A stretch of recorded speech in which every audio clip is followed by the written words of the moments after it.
What happened was that there was a big demand for revenge for the assassination of General Soleimani from within the regime itself, and from those millions who gathered on the streets. So a little after midnight, these salvos of missiles were fired into 2 American bases.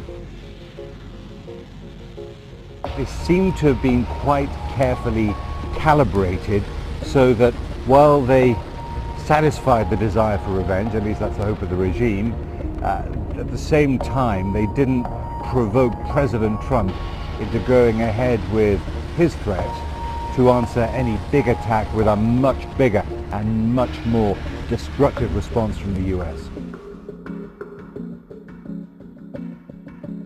No Americans were harmed in last night's attack by the Iranian regime. Our great American forces are prepared for anything. Iran appears to be standing down, which is a good thing for all parties concerned and a very good thing for the world.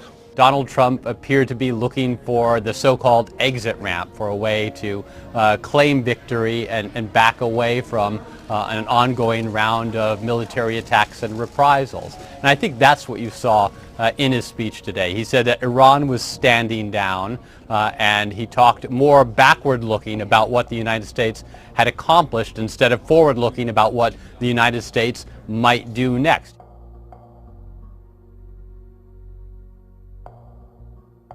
The Iranians have an appetite for more. The supreme leader, the most important man in the country, Ayatollah Khamenei, described the missile attacks overnight as a slap.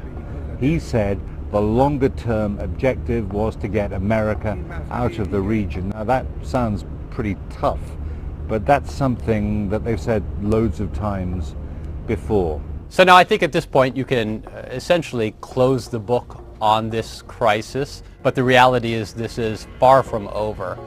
There's a big question about the level of U.S. military involvement in the Middle East going forward. There have been calls within Iraq and legislation passed to try to get the United States to withdraw from that nation. If that's the outcome down the road, that definitely changes the U.S. military and political outlook in the region, and something that Iran would be able to look to and say this was a successful outcome from this conflict.